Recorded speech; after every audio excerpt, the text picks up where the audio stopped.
All right, all right. Welcome, everyone. Welcome, welcome. How are all of you doing today? Oh, all right. I'm very excited to be here. I'm very excited to also have someone doing this live stream with me today for pretty much one of the first times ever I've ever done a collaborative live stream like this. And honestly, I could not think of a better person to do this with right now than Wolf of Thorns. Wolf, if you would like to say a little bit about yourself, just from my view of him, he is an excellent not just content creator and streamer, but mostly a really good storyteller. So Wolf, welcome for being here Awesome, today, man. and thank you for taking this journey with me today. Well, thank you so much, and man, what an epic opening there. Totally beautiful. Wow. Yes, I'm just a huge fan of stories that are passionately told from a really heartfelt perspective. I could probably really be told a story in any genre, and so long as it's told and performed convincingly with a strong vision and it makes sure that I can buy into whatever it's selling me so that I maybe even forget I'm being told a story, I'm probably going to be a big fan. And whether that's a Western or a sci fi or heck, even a story about contemporary soccer moms, I don't care. I'm a sucker for the human condition. Whether it's writing about that myself and my own stories or essays or videos, or whether I'm being taken through that experience by another storyteller. And I think that's why The Last of Us originally spoke to me so powerfully. Experiencing The Last of Us way back in 2013, which Hmm. I had pre-ordered, and I picked up from GameStop the day it came out. And I even borrowed my friend's PS3 to play it because I'd been moved and excited for it by that gameplay preview they did at E3, I Yes, think. Remember yes, before, yeah, I do. I but do remember. nothing at all could have prepared me for the full experience of The Last of Us Part 1, and that was the moment that video games transcended film for me. And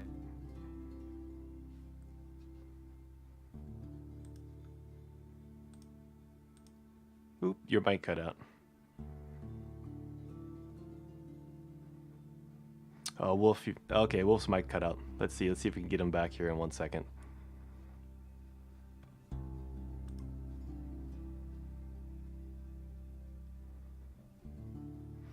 1 second, chat.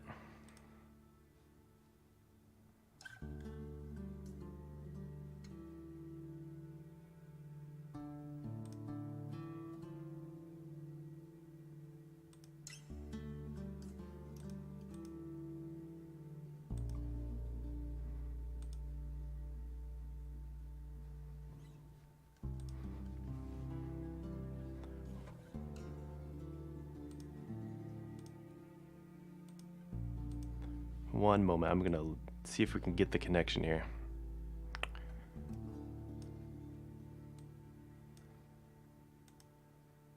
All right.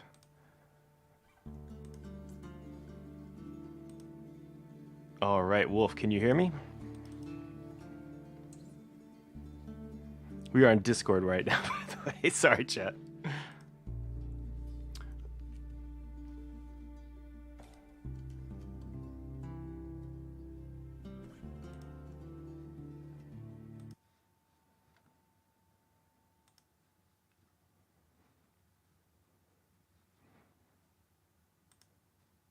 All right, chat. Give me just 1 second here to figure this out.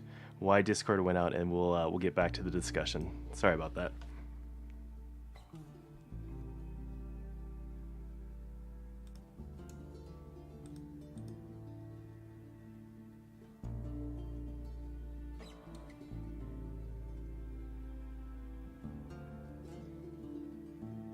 Oh, look at that!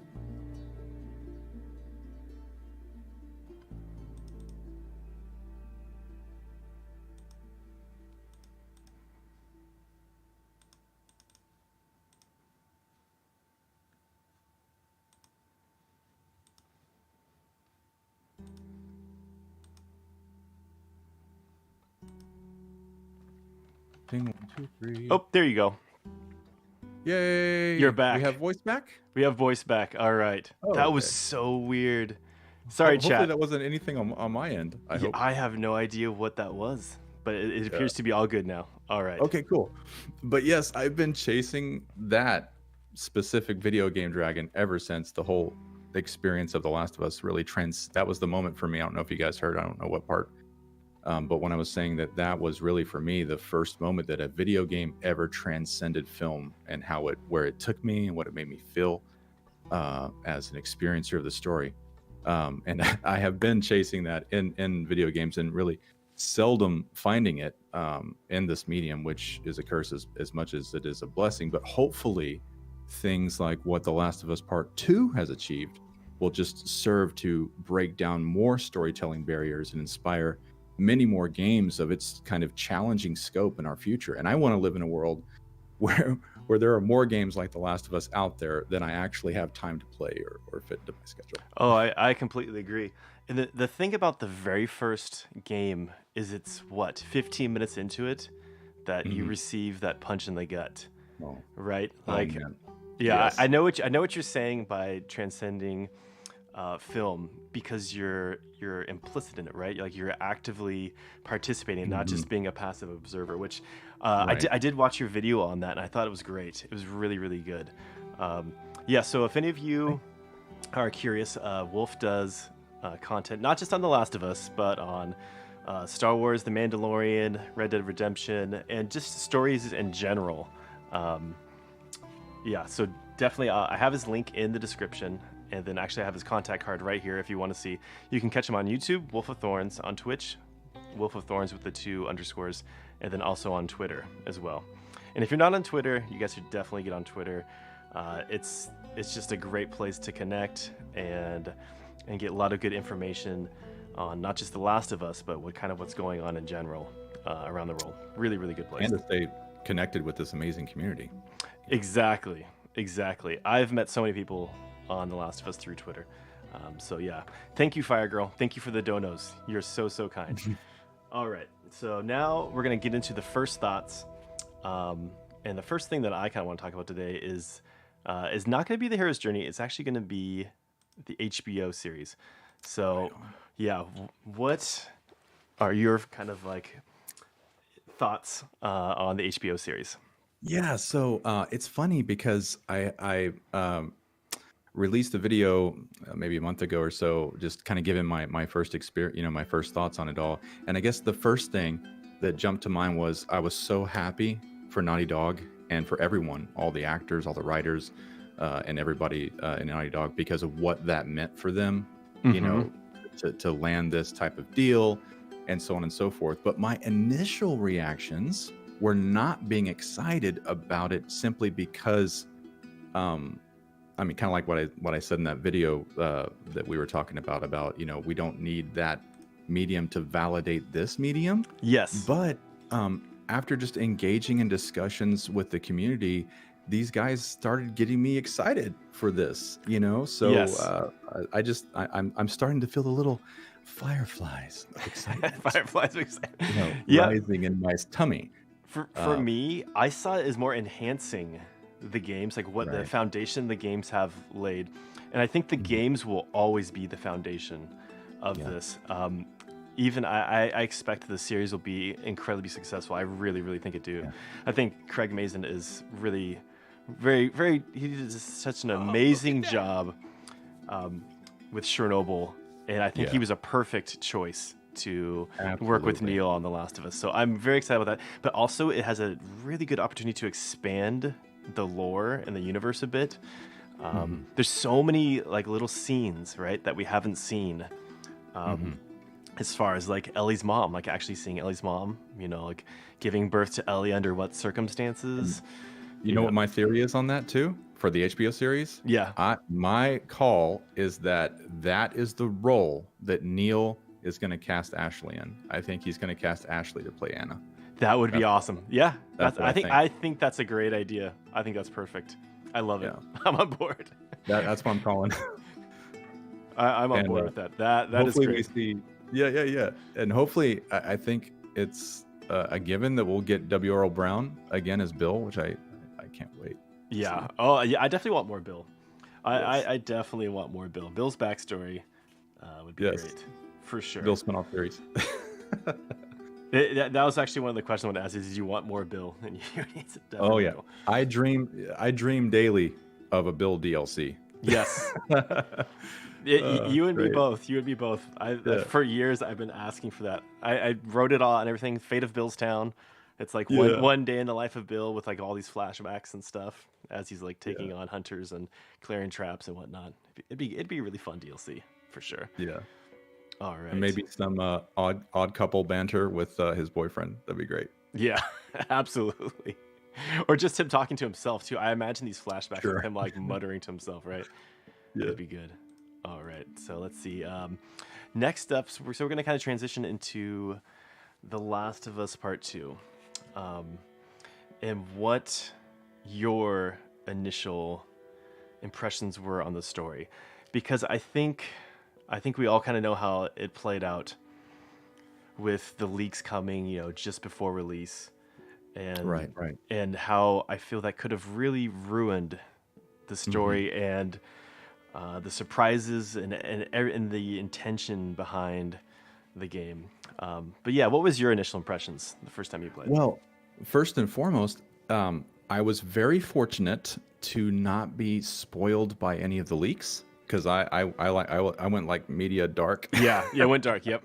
I stayed away from everything. I had so many. I had so many like words like blocked and everything. I only had one Right. thing slightly spoiled, which I kind of knew was going to happen anyways. Like, Okay. even then, I wasn't even sure. People just post in chat. Like, Sure. Joel dies, Ellie dies. Like whatever. Oh, I'm okay. like, okay. I'm like, well, you're just Yeah. saying that. Whatever. I will say, opening night, waiting at midnight to play, and I will say I was full of a lot of tension and anxiety because I thought, based on what we saw in the trailer, I did watch the trailers. Mhm. I thought that basically the impetus for Ellie's revenge story was something happening to Dina. Yep. So the whole time I can't even enjoy this snowball fight scene, eat it shrimps. Like, I'm just like, no, beautiful scenes and something bad's going to happen. Yeah. But, exactly. my body's like flooding with cortisol the whole time. I'm just Mhm. like stressed out. I'm like, no. But anyway, but as far as like initial reactions, man, I tell you what a thing to process. There were beautiful moments in it. There were dark moments in it. And Oh, look at really that. just writing essays and interacting with the community is one of the most golden gifts I think I've ever been given, is just being able to process this with the community. Mhm. There are things that kind of jump out immediately, ideas that jump out and things like that. But I really think it's taken a full 6 months maybe to just really get what I feel is finally a strong idea of what Neil and Haley, and of course their support writers, gave us, in this beautiful cycle. And I know it's dark and I know it's hard for us to face Mhm. certain things that even me, it took me the longest time to process certain things about Ellie's part. It was never difficult for me to process Abby's part. I mean, sure, when I was first, like those first moments that I'm thrust into her, I'm like, what the hell, you gonna make me play her, type Yeah. deal. Yeah. But that rapidly went away really fast. I really, It did.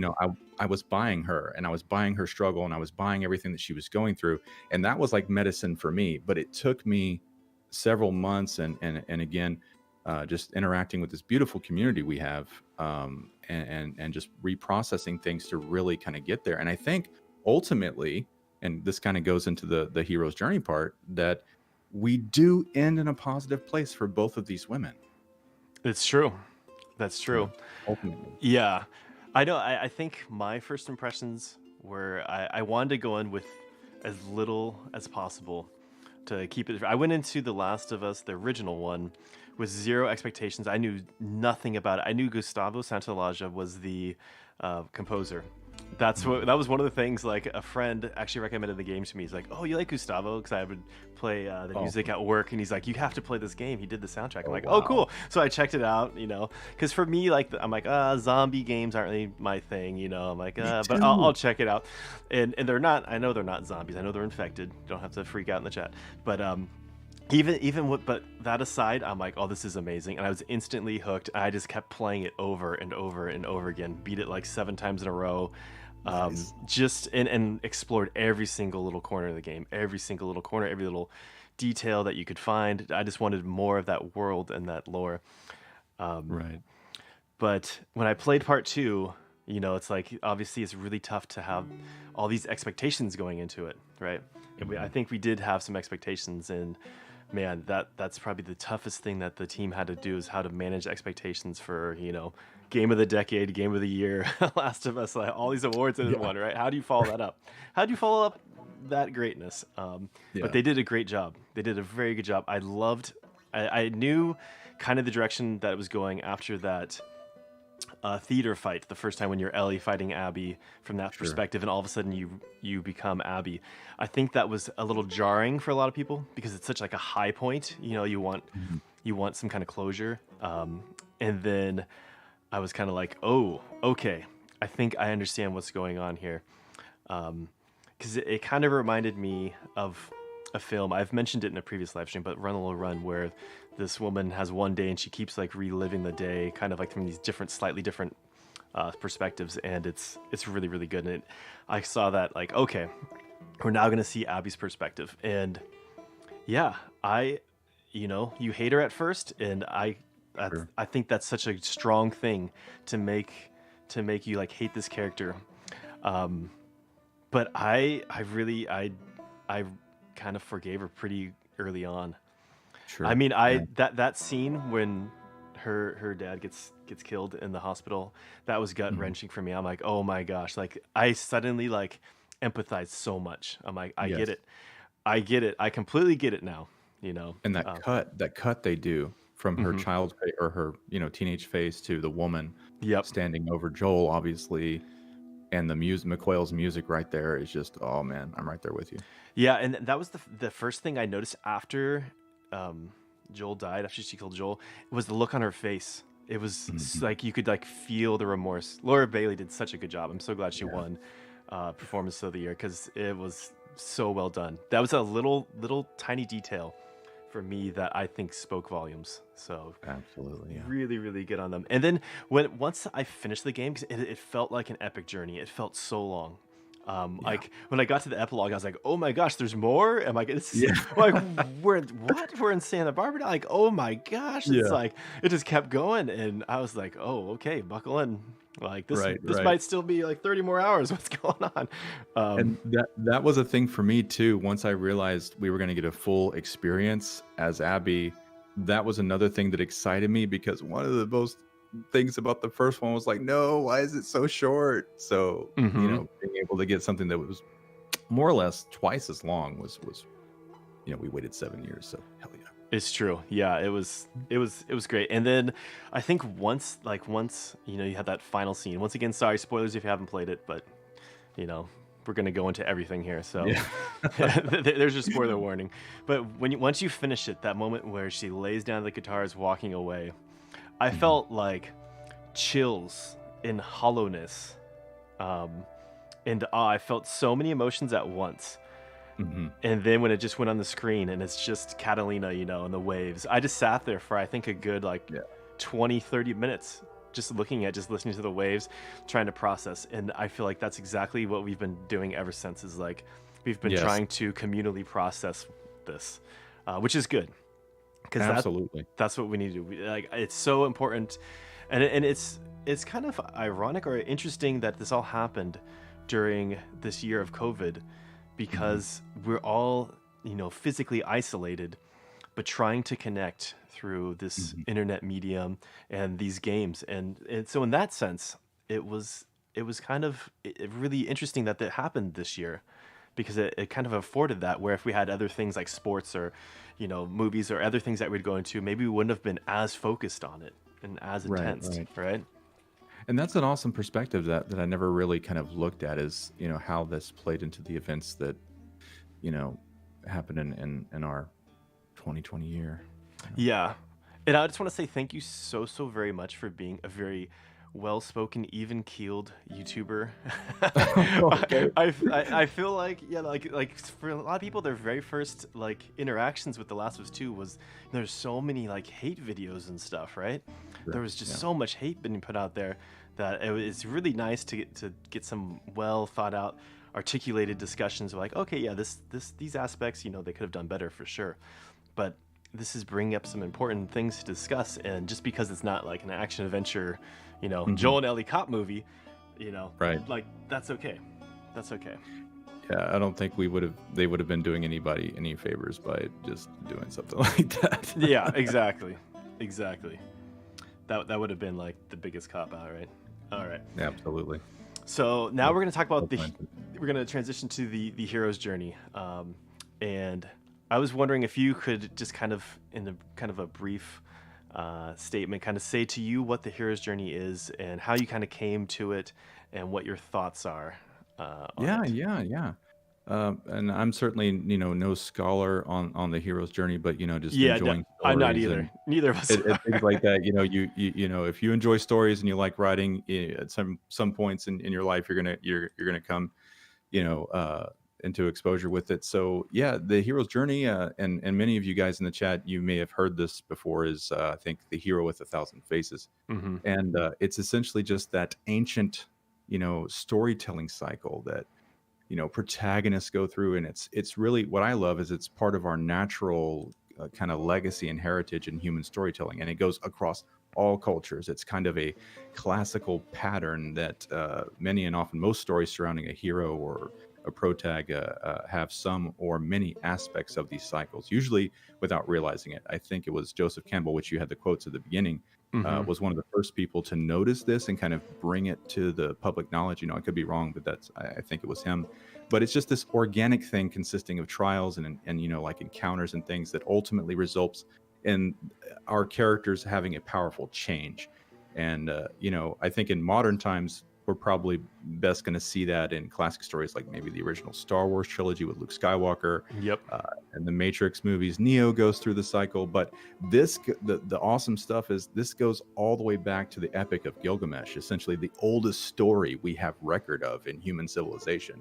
And Hmm. now Ellie and Abby may not be heroes in the classical sense, but they are certainly protagonists of their own kind of haunting ordeal, and they are certainly plunged into specific aspects of probably the darkest parts of the heroic cycle, which really they're at the ultimate risk of losing who they are, and which to me is really the greatest threat any individual might face, is losing yourself. And I think it's safe to say that both of these women do ultimately emerge from their cycles with I think what they call the freedom to live, which means they've cured their souls of this poison, and they're Hmm. free to live and move forward without being held back by the past and those specific inner demons that they've been wrestling with that almost cost them everything. They've kind of been reborn in a certain view, and that in and of itself is kind of their ultimate prize. Yes, the freedom of choice, like the freedom to choose. I think I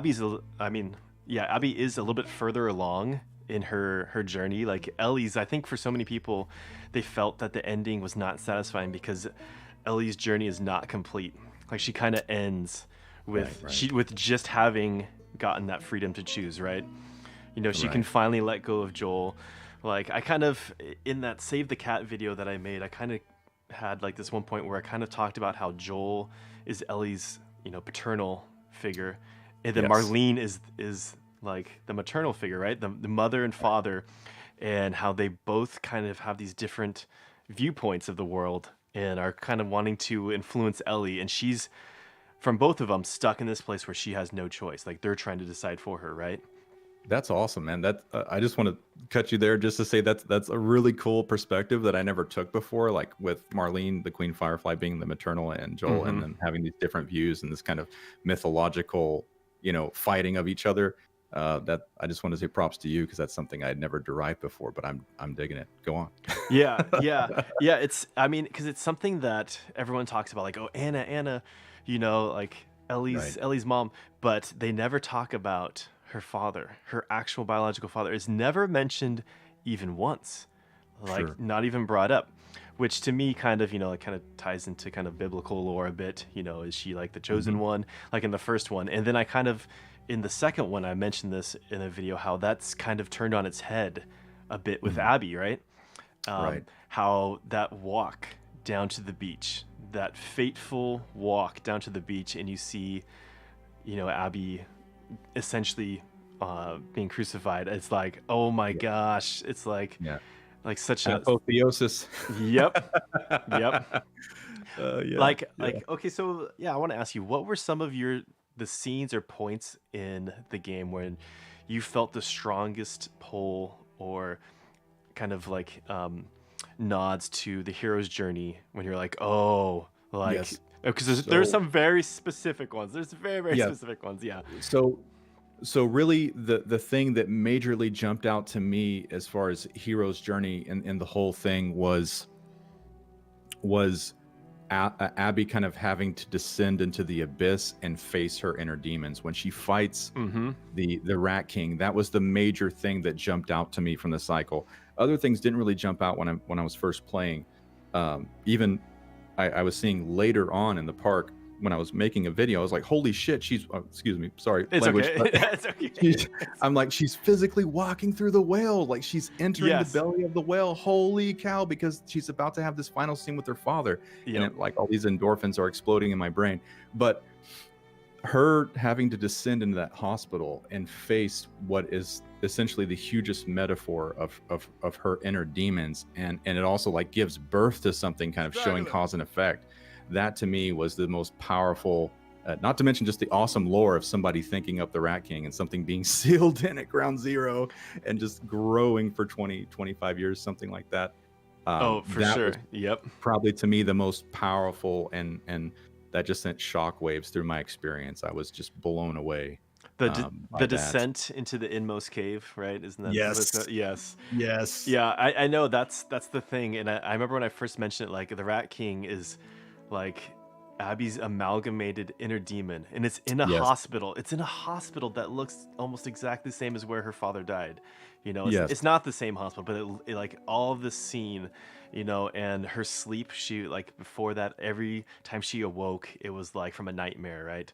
And And see, that connection that you made, the connection you made about the two hospitals is something that never occurred to me. And I just think that's brilliant. And that just shows the level of tapping into the divine that they crafted this story with. I mean, mhm. it's not a Yeah, coincidence. yeah, yeah. So much of this is like facing like your worst fear, right?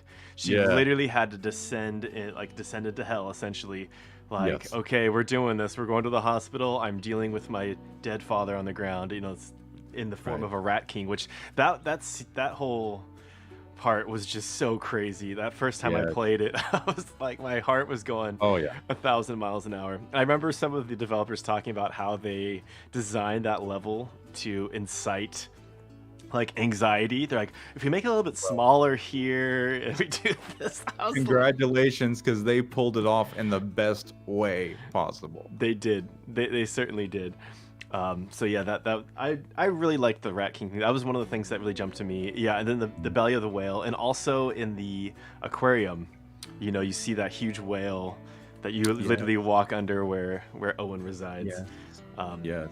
yeah, so many good tie-ins.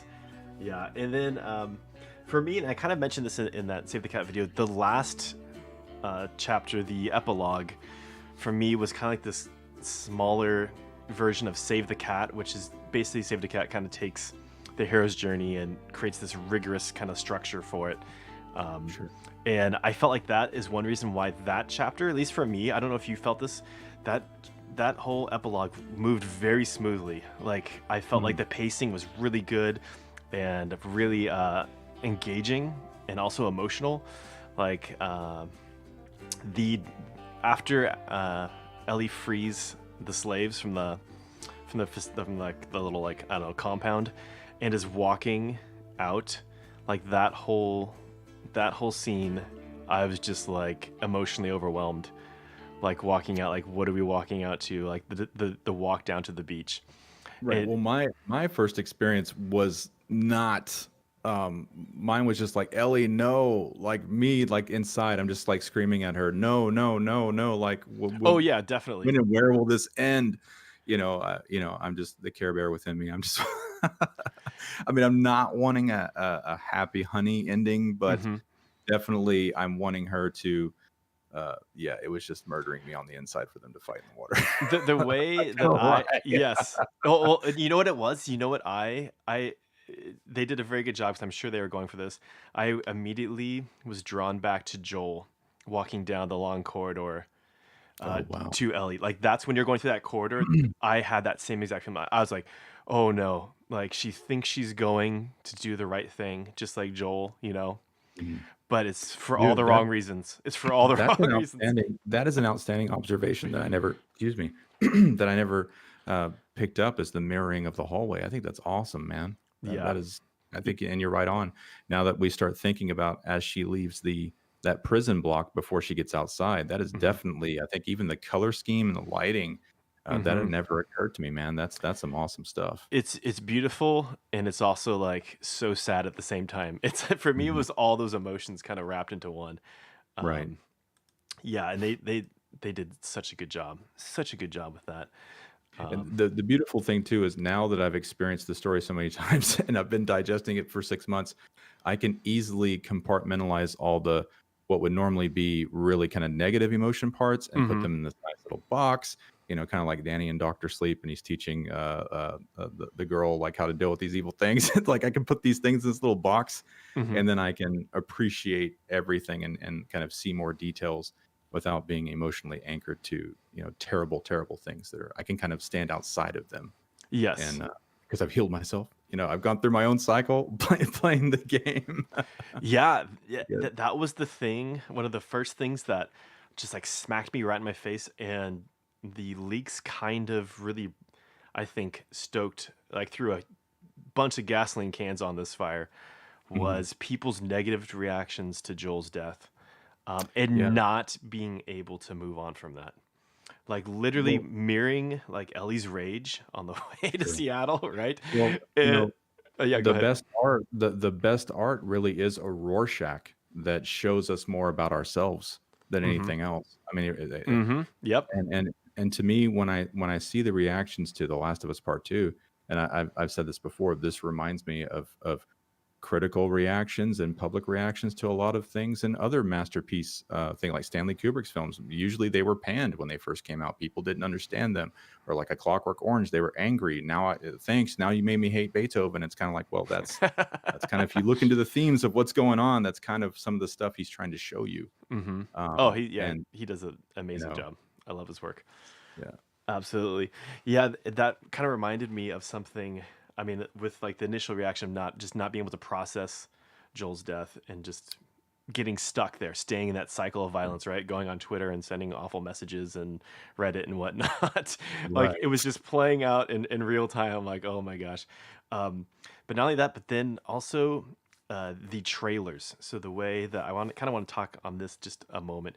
The trailers, the Sure. way they edited them, people felt betrayed. They Hmm. felt they Yep. said, "You lied. You had Joel in there and he wasn't. You took Dina out of certain Sure. things." It was the whole thing was a lie. And the Sure. thing that I felt was, okay, so you should be able to empathize with Ellie now. And they're like, what? I'm like, Joel lied to her that whole time. She had no idea what transpired Mhm. in the hospital.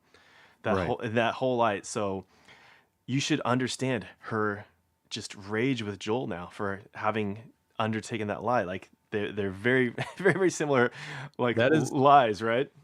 It's Wow, like that's I've never considered it that way, man, T-Strat, but you're absolutely right, like, now you see why she was mad? yeah. Yeah. That's You know, perfect. and that's part of life and it's part of being human and being able to reflect and come to terms with these things, which thankfully she does, right? She Yeah, almost yeah, like goes on the ultimate, path of destruction, but is able to turn it around in the end. Once again, for seeing Joel in a positive light, seeing him on that porch with his six string and his coffee. I love that. yeah, That was so touching, because it was all about Joel. This whole thing, it was yes, all about Joel.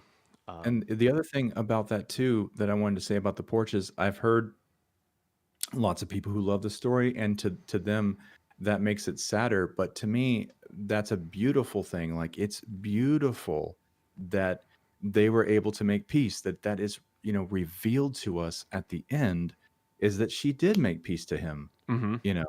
Yep. peace with her dad, essentially, before his final moments the next day. To me, that's not a sad thing. That's something to celebrate, versus if they hadn't made peace and then this terrible thing happens, then now she would be carrying this burden of terrible guilt that she would probably never be able to fully heal, you know. So to me, that kind of contributes to the bittersweet, but more on the sweet side of the ending, that they made peace. Yeah, I agree. Oops. All right. So there's a picture of your video. So now let's talk about part three, Okay, cool. because as I've kind of mentioned, Ellie's journey ends for me like 2/3 of the way through the hero's journey. Let me see. Let me pull up that hero's journey vulgar thing. Yeah. So it's kind of like she kind of ends with the reward, right? Right. Act two, initiation, the reward. She won her freedom to choose, right? She now has the freedom to live, all that. So what does that mean for part three? Like Abby's already like done that. She's done that. She did the road back, and then she had the whole second cycle with Lev, and has now made it to Catalina. We see her boat lands, so she's ahead Right. on her development. But for Ellie, Well, there's still so much more at play, right? yeah, I think she still needs to, she's still kind of in that extraordinary world period, even though she's kind of entered the first stages of it. I think she still has to discard her old self. And I think that as she accepts her new role, see, I think where she ended, in my view, this is just, my kind of view on it, where she ended the first cycle was with the freedom to live now, but that's Mm-hmm. still not going to be easy. Mm-hmm. But part three would actually end with freedom to choose, because in my view, it's reclaiming her agency when she sees that she has the boon that she was born with, that she can restore order to the world, Mm-hmm. and she can make that choice. Now she can choose to sacrifice herself, and I've heard a lot of people criticize that it's, well, that's expected or that's predictable, but to me, stories aren't about what happens; they're about how they happen. Stories Mm-hmm. stand the test of time with us fully knowing what occurred, not because of a plot twist or something to happen for the sake of being Straggler. unexpected. But in the cycle, she definitely has the road back to step up to that final challenge and have that kind of success. And I think what I would love to see is her going through something kind of similar to what we saw in Abby's 3 days, kind of healing herself. Sure, she stopped herself at the threshold of doing something kind of irrevocable, Mm-hmm. but to still kind of heal and make peace with all those things, that happened to her, shadows that are probably going to follow her, with Mel and other things like that. So that's kind of just my initial reactions to the hero's journey for part three. Yeah, you actually put out a video about this, and this is what I love, because so right after the first game came out, I spent a month putting together that ending explained video, and then there were so many questions about Joel. There was so much once again processing that needed to be done with Yeah. with Joel's death, that I made a video exclusively just talking about Joel. Like I titled it like why Joel saved Abby, but it was all just about Joel, like his kind of like progression from part one to part two. Right. But okay, going on from that, with your part three, like this hero's journey, I started making this hero's journey video, and you did at the same time. Neither of us, I think, knew that the other person was doing this, and when I saw it, I'm like, oh my gosh, like I found it like after I put mine out, I started looking like someone else did a hero's journey video. That's so great, and I immediately started watching it, and we both presented ideas. Like mine was at the end of the Save the Cat. We both presented these kind of like part three ideas that have a lot of similarities, definitely a lot of differences, but ultimately at the very end, I think we both decided that Ellie has to choose to sacrifice herself Hmm. for uh, for the cure for humanity. I ultimately had her living, surviving the the surgery, but Oh, I okay. I liked yours. Do you want to talk about yours a little bit? Your kind Yeah, of yeah. yeah, go for it. Your Yeah, idea, yeah. because I think it's really really good. Yeah, so the whole thing is just I guess on Abby's side is her kind of continuing or trying to continue her father's, research. As we can see in the game, we know Abby has actually some significant medical knowledge beyond an average civilian, but she certainly can't do it alone. And I think she seeks someone out that they hear rumors of. We also have something to kind of entice the player and kind of address the player's fantasy of it being someone else, which is a villain who would be roughly the same age, same generation as Ellie. I just posed it as a young man Hmm. who is also discovered to be immune. So hey, who better to use than some bad dude that's irredeemable and use him to make the vaccine? Yep. And then on Ellie's side, she's just her and Tommy have kind of left Jackson and kind of done their own thing, and she's still trying to process and heal. And the way it ends up panning out is both women kind of inadvertently kind of cross paths in the heart of Texas, and they're kind of facing this threat. And even though Abby's trying to keep this guy alive, he ends up dying. And the two girls, they kind of become allies in this kind of truce, and they kind of gain a deeper understanding of each other. And by the end of it, Straggler. Ellie does present herself, and she makes that choice and kind of reclaims her agency there. And at that point, Abby doesn't want to do it, because of everything they've been through. It's like the most hardest thing they have. But basically, that takes us to a place of the unity of opposites, and it kind of brings the end back to the beginning, because I had Ellie kind of revisit before she does this. She Hmm. revisits the ruins of Joel and Sarah's house and kind of walks through what's left. And there's probably little artifacts lying around and things like that, and just to kind of give the player that moment to maybe a flashback or something like that. But certainly having that unity of opposites, and also it not being a happy ending, like or not, it's not everything's going to be perfect. All Ellie is doing is offering a spark of hope. She actually becomes that light the Fireflies have been trying to give to humanity, and it's Hmm. just a promise of something positive in the tomorrow that could happen, but it's certainly no guarantee. And that's kind of what I present. Yeah, I love that. I think it's so good. I like that she goes back to the Miller house in Texas, Right. because I feel like it's been so far away, like we're so far removed from that, Yes. um, that it's kind of like one of those things, like when you see a movie or all of a sudden like, oh, that's right, like you kind Yeah. of remember it, right? And it's like, oh Right. my Right. gosh, and that would just be. I mean, I think just from a purely a fan standpoint, of course we would love to go back there, and Sure. that would just be amazing. But I Um, think it would also help us process her choice better. It would really Absolutely. help us have all these characters in our hearts in this kind of final moment together. Mm-hmm. Um, Yep. would be beautiful. Those last moments. Yeah. And But and people have responded to that video, like, "Hey, great idea, but I can't take Ellie dying. I can't." mm-hmm. And I understand that, but to me, that's the greatest way to show love for that character is to allow her to pass into legend.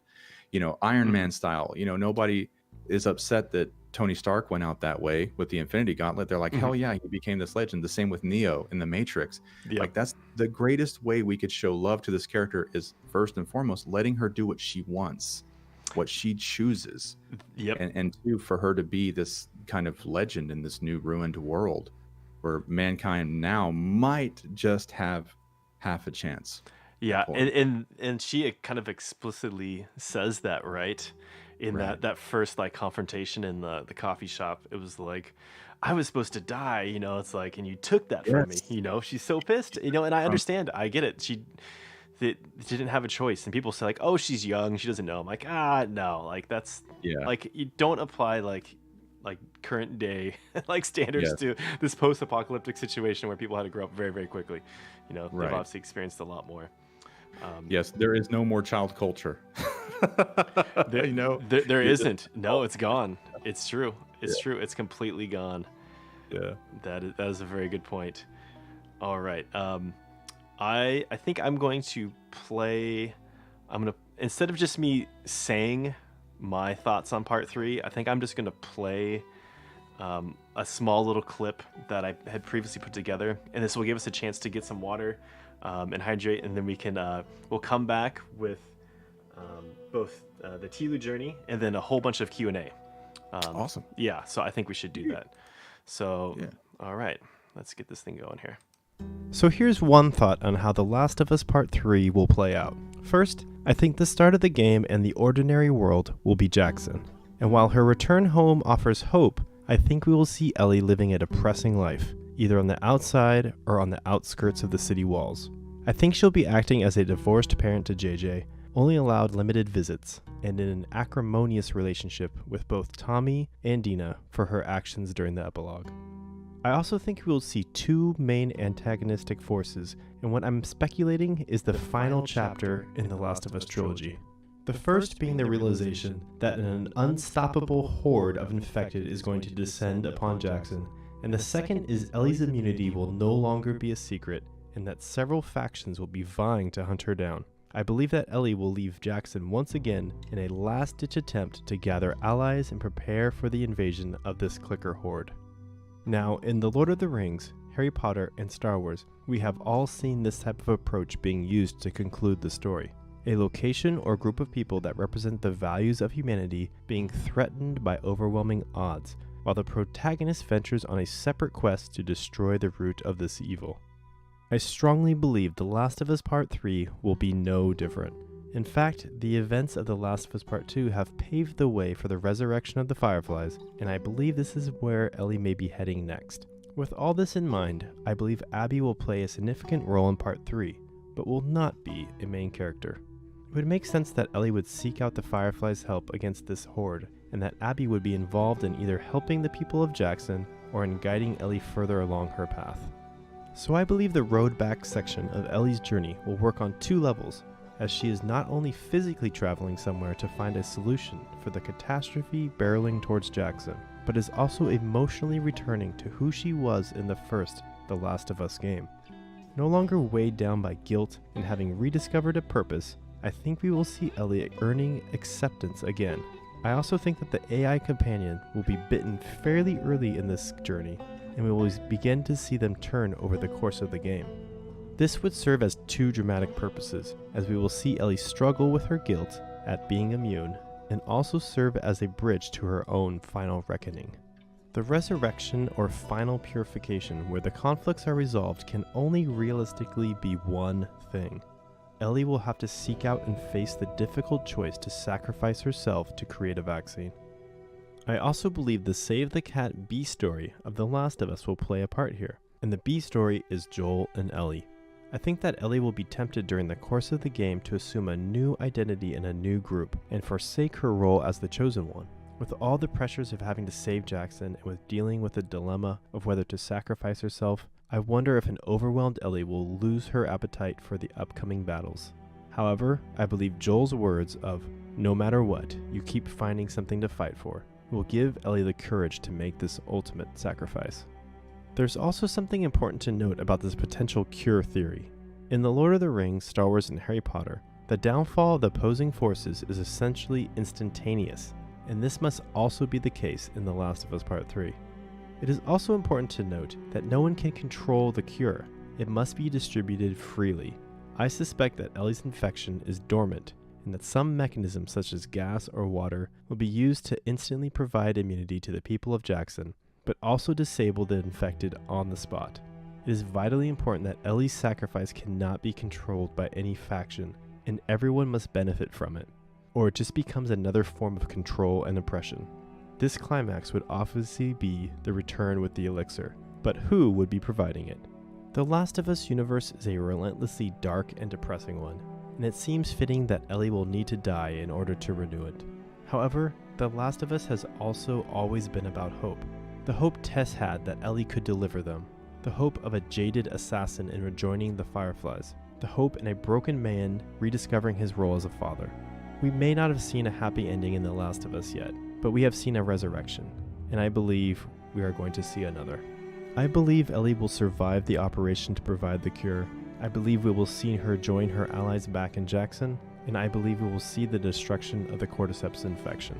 In the final scenes of the game, I envision a content Ellie standing in the new world she has built, a world where she can now live as everyone is now like her, immune.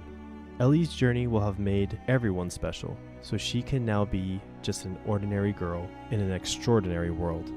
I think we will see a hopeful future as she reconciles with Dina and Tommy, and they can all begin to build a safer world for JJ.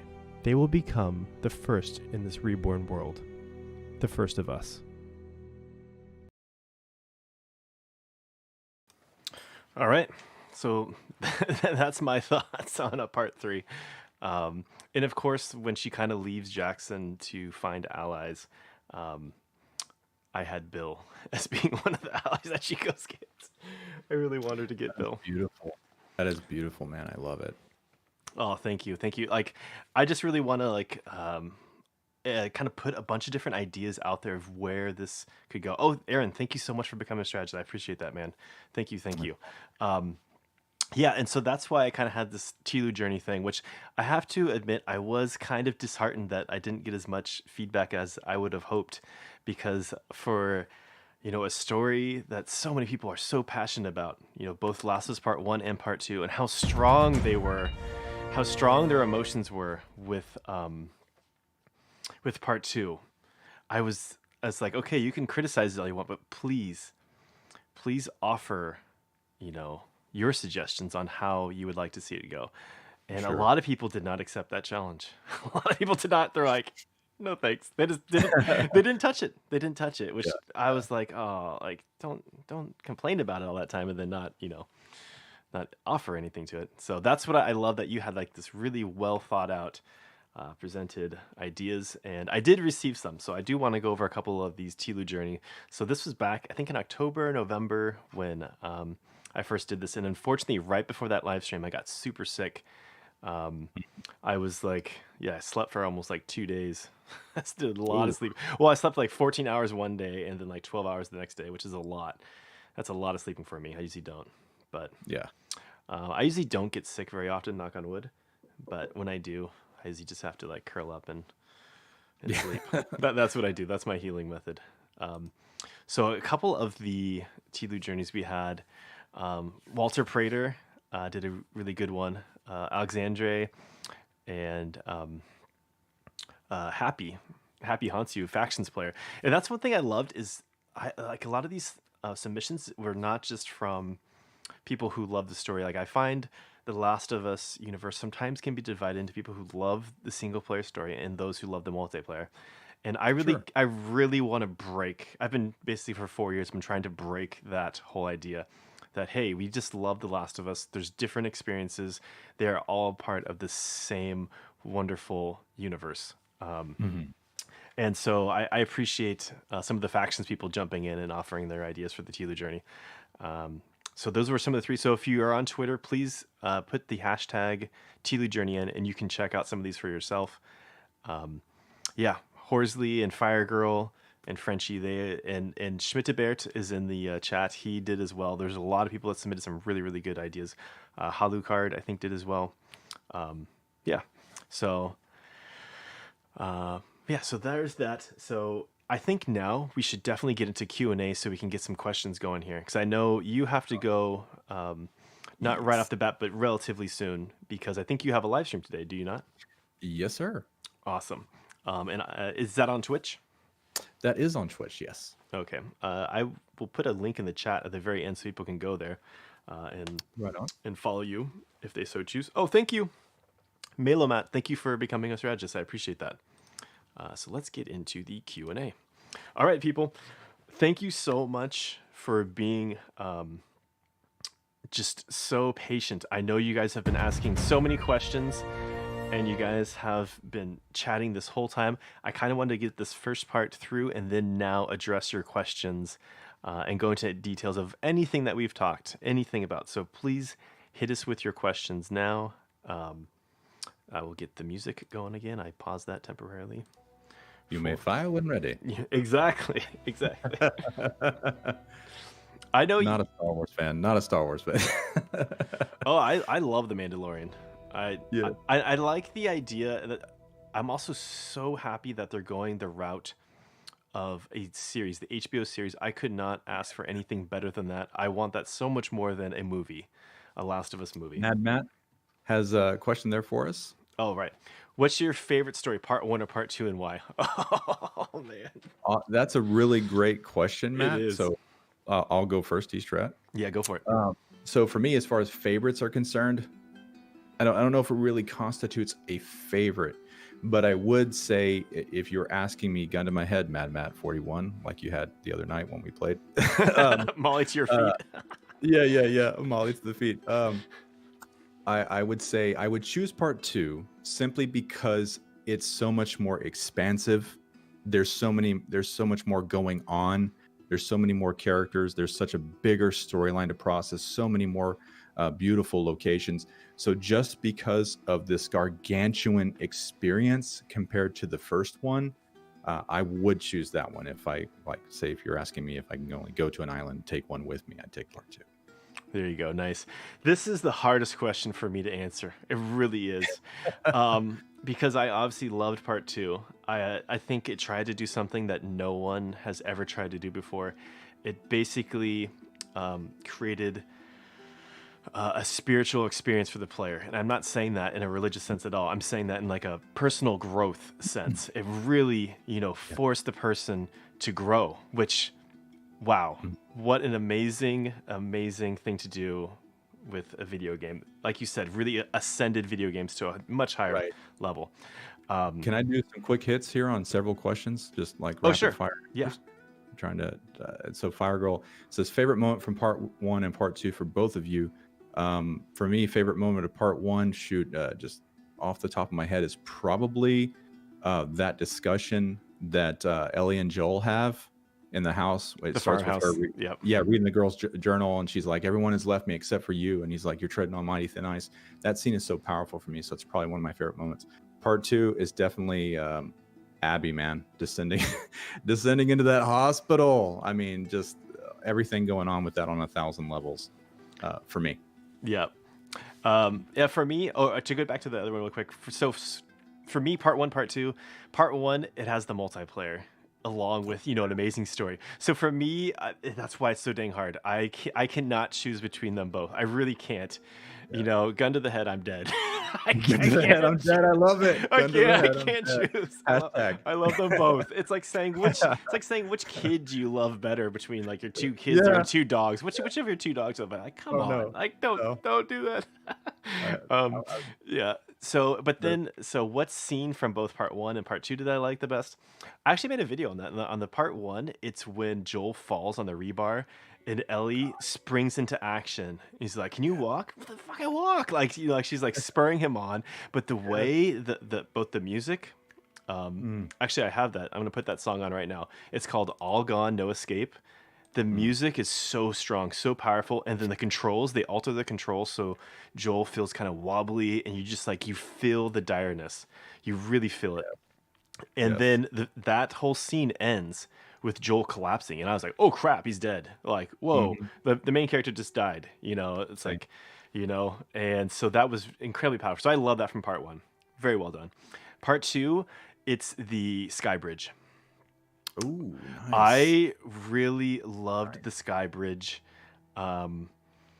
Michael Barclay, I think, did that level, and he did such a good job. Both like the feeling of ascending up to this new world, and I do not love heights, and so I felt that so strongly going across that bridge. I mean, the fear of heights is one of those, very common fear, and to have that kind of like feeling with Abby, not only of just like that, but the way that Lev is like spurring her on again, kind of like Ellie did in that first, right? In that first, it was kind of like a role reversal there.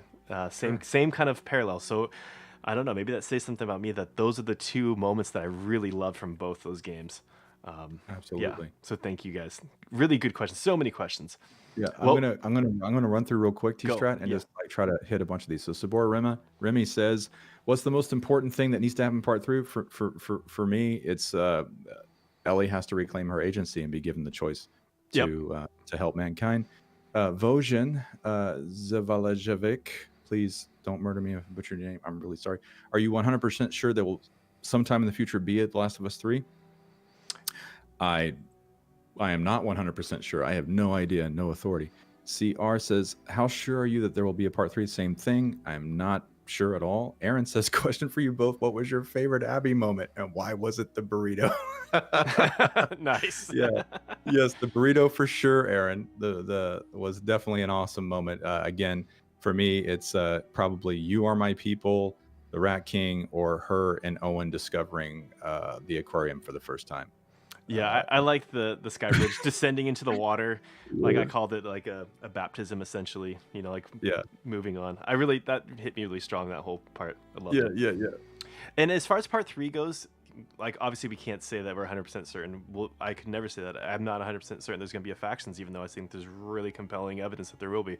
Right. But that having been said, I think the story, where Ellie's story ends, very strong evidence that there needs to be a part 3. Sure. It's kind of like 100. ending Star Wars on Empire Strikes Back, is how I see Yeah, it. you can't do that. You know what I mean? It's like, yep, Yeah. Darth Vader's your dad. Okay, have a good rest of your day. 100%. Great analogy. Yeah. Let's see what other questions we got here. Do you feel Jesse could have played a bigger role in TLOU 2? I thought he was going to replace Joel in Part 3, then boom. You know what, Sensei Yagi? That's a really good question, and I think that initially Jesse did have a bigger role, and then his role was trimmed down. It got cut, and I think that is true for many characters. Jesse, it's true for, I think, Emily of the Seraphites, Cool. and I think also I'm totally blanking on saying the WF leader. Isaac, thank you, Isaac. I think I think he had I think he had a bigger role. I think all those characters had bigger roles, and they had to cut them down in order to get the game to the length that they wanted. Because and initially, each woman had 5 days in Seattle, not 3. Ellie had a full day on the island, on Scar Island. If you look in the concept art, there's a lot of nods to this. There's a concept art of Ellie on Scar Island when the whole WLF fight's going on. There was a lot there, and they had to cut it, I think, due to time. Also, I really would want to know, in the middle of Scar Island is the Space Needle, and I think that held huge significance. I think Ellie went to the island, went up to the top of the Space Needle, and found something there. Now, what that was, I don't know. But with with this picture, this Q&A picture, her love of space, her love of wanting to leave this world and go up there by herself, she would definitely go to the top of the Space Needle. And I think that was something that got cut. Maybe later in DLC we'll find out. But Dude. yeah, and the Space Needle is in the middle of Scar Island. That's like the middle of it. So Am I even allowed to dream of a DLC? yeah, of course. I mean, that's the thing, and I think they kind of did that with the Left Behind too. I think they had like ideas that they weren't able to get in the first one, and so they just made a DLC. Because I think, are you playing the DLC? Did you play it yesterday, or are you playing it today? Maybe the Left Behind. I know you were doing that recently. You can see how those things fit perfectly in, and maybe they're like, oh, we have to cut these scenes, and we'll do a decent DLC just for pacing sake. Well, I think they always had the DLC planned because of the whole season pass deal. I still remember, you could do the whole season pass way back then. Yep. So I think that was just part of their probably plan from the beginning, was to release that. That was the way I could be totally wrong. That's just the way I always perceived it. Mm-hmm. I'm so glad they made it. I agree. Let's see. There are some other questions I think up there. Oh. Sabora, if a DLC was going to happen, what would you want it for to be? Ish, Tommy, Bill? I think yeah, go ahead. I think we have similar questions. Ish. 100%. I love Bill, but man, if I could see and be able to play as Ish, it'd be a dream come true. Yeah, I liked Ish a lot. I'm going to go Bill though. And I do wish that they could combine them somehow. They have very both interesting kind of like, like hermit or on the outskirts kind of personas that I think could be fun to have them both in a single DLC. And to kind of mention, someone said, what factions in Faction 2? Well, if they had these different groups, I would love to see Bill and Ish in a group like together.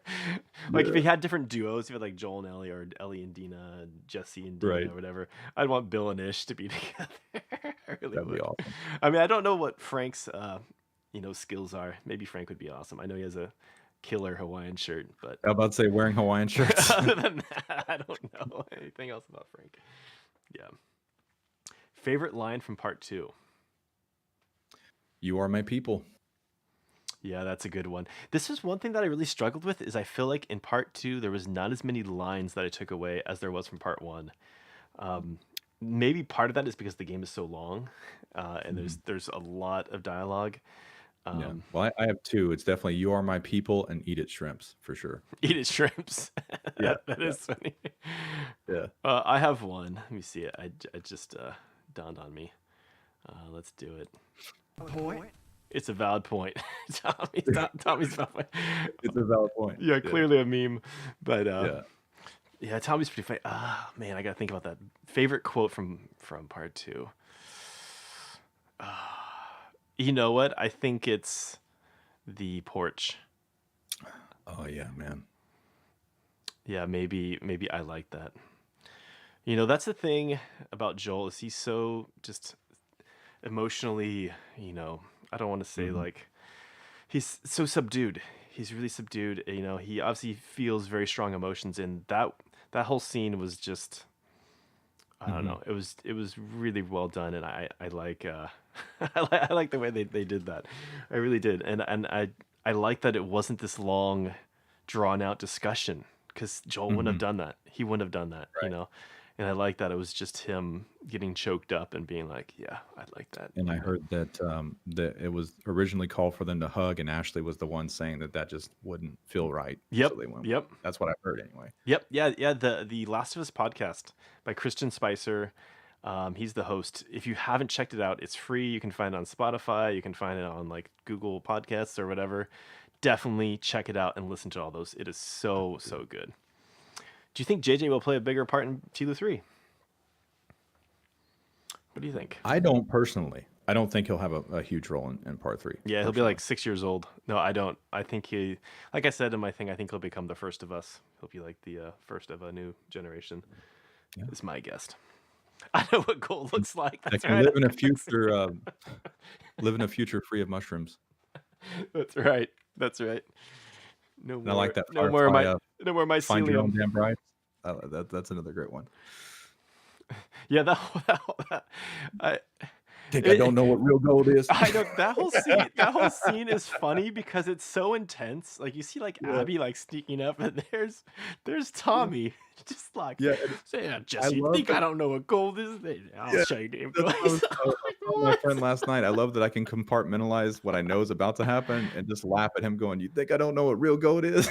I know. It's oh my gosh. Good I old just time. want to live with these characters, man, because they're so human. They are. I love Tommy. You know, Yeah. he's a bit of a goofus, but Yeah, I really he's do. great. I really do love him. Let's see what other questions we got here. One hell of a shot. Just imagine Tommy's 3 days in Seattle as a DLC. Is that something that you would want? Would you want that? I mean, obviously, I would be excited to play it for sure. It wouldn't be one of my first requests, but heck yeah, I'll take anything I can get for real. And I will say about Tommy shooting, attacking Abby and Manny, was us getting to experience what it's like to go up against Joel. Is what I felt like. This unstoppable force. Exactly. Yep. I agree. Yeah. I totally agree. Yeah, and I feel exactly the same. Like it wouldn't be my first choice, the Tommy DLC, because especially since we already kind of like experienced that whole aspect of it, that whole part.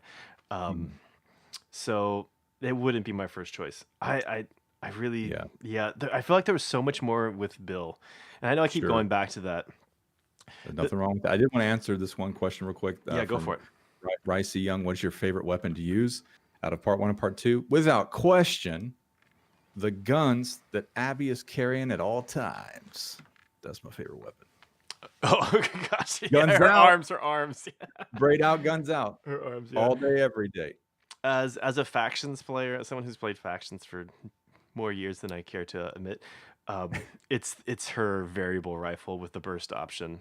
Like Nice. literally all the faction heads are like, "Oh my gosh, it's like the perfect marriage of two guns." It really is. Like all their heads exploded.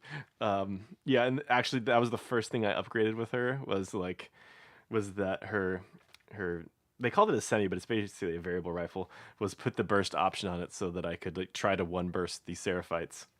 Nice. Spoken like a true factions nerd. There you Anyways, go. yeah. Favorite building to explore in Seattle? Mm. That's a good one. Oh man, there's so many good ones. Holy cow. How to choose just one? That's a good question. I would probably just default to the hospital and the ground zero section. I mean, exploring that part was just so awesome to me. Like, it's not very often in life you get to simultaneously experience two feelings: one, being scared out of your mind, and two, like, this is totally awesome at the same time. you know? Yes, yes, I agree. I really liked the parking garage, like slash like Seraphite, kind of like a park. Yeah, yeah, yeah. That whole part where you get hit by the arrow, like that whole area to me, which we saw like one of the first kind of like experience, the first trailers, like gameplay trailers, was that. Yeah. Oh man, that was just it's so cool. I like how the different traversal through that you can take these different paths is so dang cool.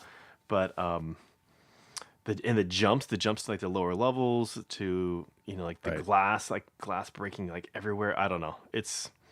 I really like that. Also, what? I live in the Pacific Northwest. I've walked those streets. I've been to many of these areas in real life, and for me, that really like hits home, like even more seeing that. That's So powerful. that's why I'm more like biased towards like the Seattle stuff. What's up, Boom? And thank all of you guys for being here. I know chat. I haven't been as interactive as we're trying to like doing this. I just kind of want to try to something different, a different kind of flow today, and see how it goes. But it's good to finally interact with all of you guys now. Oh, there's an Easter egg in one of the Seraphites camps that went through Abbey.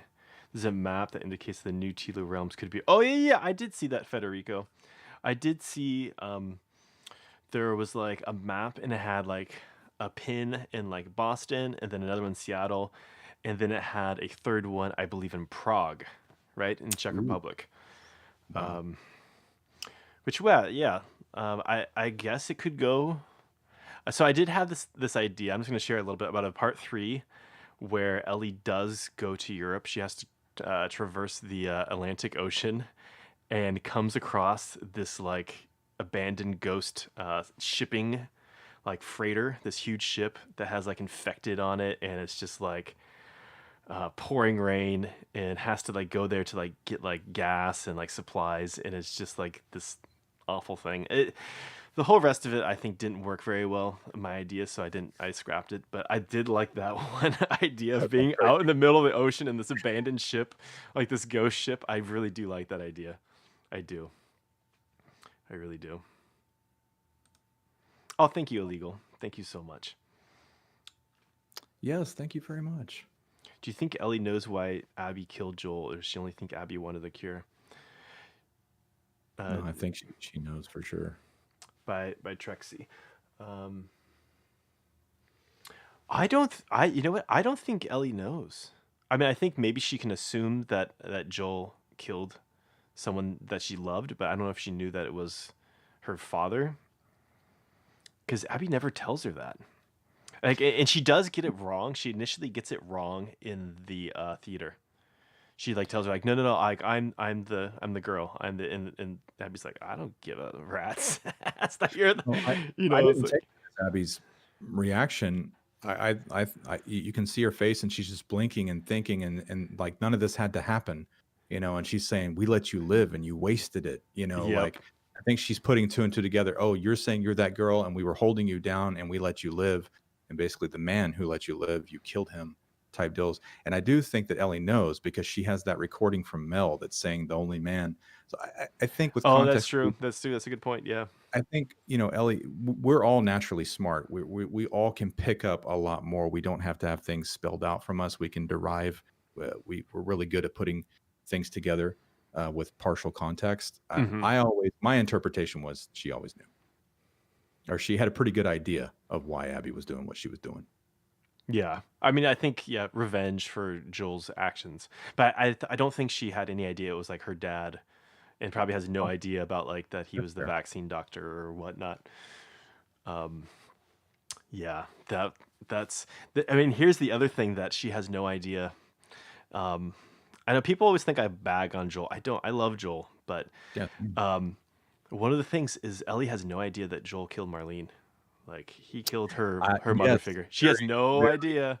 He I've left that always out. wondered what would happen if she knew Yeah. that he killed her. Yep. You know. Because it was like, like I said earlier, it's technically her mother figure, right? It's like 100. oof, that gets really dicey. Like she can forgive him for a lot of things. I don't know if she can forgive him for that, right? Right. I don't know. I don't know. It's a good question, but we'll never know. We'll never know. Yeah, let's see. Oh, thank you, Corey. I appreciate that. Let's see. You wasted it. Yeah. Yep. It's a strong line. It is. 100%. Do you think Tommy will be able to redeem himself in the next game? Do you think he will survive to tell the story of the First of Us generation? Ooh. Um. Yeah. So Tommy is definitely emotionally and physically, maimed. Right. He's Hmm. stunted. He's the whole eye for an eye. He shot Manny through the eye, and then he got kind of shot by Abby through the eye as well. So Yeah. he's just emotionally, he's just going down this descendant path. He's kind of like lost his chill, for lack of a better Right. word. Because he in the first game he was very much like, he felt like almost the more mature between him and Joel, right? Definitely. He was like trying to ground him. It's just like, yeah, fine, I'll take it. I'll take the girl to the Fireflies. I got a family now, whatever. But I'll do it. And but then in the second, like he just couldn't handle, I guess, losing his brother, and just went down this Yeah. descendant path. So, and lost everything. He was kind of like the warning to Ellie, hey, you're gonna lose everything if you go down this. And sure enough, it happens. But she did find her freedom to choose. So as far as Tommy being redeeming, I think he can. It'll probably result like in him trying to do some like heroic self-sacrifice thing, martyrish kind of thing, just to protect Ellie in some sense. I could see that because they're kind of the only family they have. Although I think he will definitely hold it against Ellie that he didn't take Abby out. Yeah. That'll Yeah, be some nice tension if we get to see that for sure. he would need to have some really big personal growth for that to happen. And it might not happen till the very end, till he's just like, F it, shit, I don't know. That line he has when they're like, he's teaching her about the rifle and Yeah. the Oh, I the love it when you're talking about, the barometric pressure, yeah. barometric pressure and all that. That is Uh, something that's very honest about Tommy, though. He's yeah. very, honest and straightforward, and I appreciate that about him. So yeah, I guess he could, but I think he would not make it out of part 3 alive. I really don't. Lara A asks, "What are your thoughts on Abby's friends?" That's a really, really good question, and I mentioned this in a video. Um, at first, I was kind of like, oh, "Okay, we need to see it from Abby's perspective. These are her friends and stuff like that." But the thing that is weird is the whole time, they didn't care at all that Ellie was this girl that was immune. Like they knew that Joel had left with the immune girl. They didn't care at all to find her, seek her out, and like try to like continue that Firefly path. They just wanted to get Joel, and then they went back and wanted to kill Seraphites. Um, and that was something that Abby had to like extricate herself from. She's like, "Whoa!" Like kind of like that test line. We're we're terrible people, Joel. That whole Well, thing. for me, that was never my takeaway from Abby's friends. For the most part, I thought they were pretty awesome, and I thought that they were totally acting like any of us would act. If you just look at who Joel was to them, they don't know him. They Yeah. don't know anything. All Oh, they for know is sure. This crazy man came in, killed all of their friends, many of their family members, and killed their commanding officer, whom they loved and were loyal to. So yeah, you're going to spit on his grave and tell him to burn in hell. And Nora's going to say those things. I think Nora's an amazing character, totally loyal to her friend. I really like Manny. So for me, I view them completely outside of that. And I really enjoyed most of them. It's really hard for me to like the dude with the thing cut on his face. I forget his name. It's hard for me to like that guy. He seems kind of a jerk.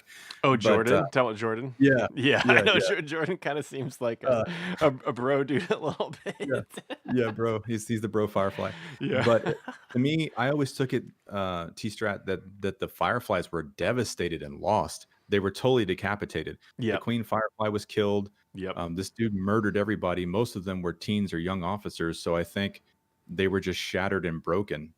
So to me, they didn't. Why would they go after the immune girl? They don't. What would they do if they found her? Yep. You know, No, no, no. they I get that. I totally get yeah, that.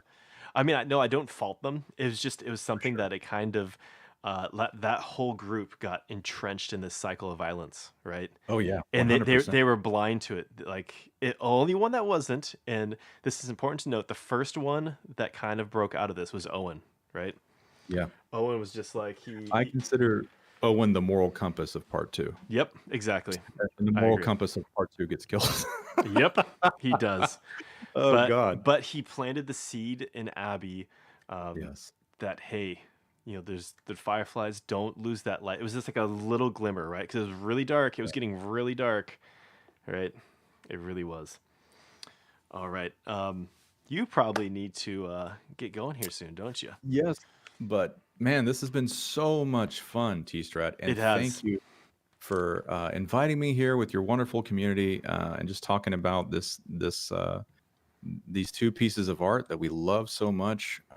Man, this has been so much fun, and I was very honored. So thank you for that, and You thank you. are very, very welcome. And thank you so much for joining me today. This is really great. I love having this kind of discussion where we can really dive deeply into some of this stuff and talk about it from a place of like love, of just sheer love of, these games. Yes.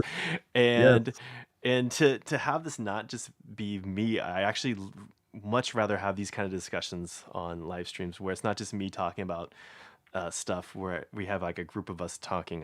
It's really really good authentic conversation, and I think it's something that sometimes is really missed.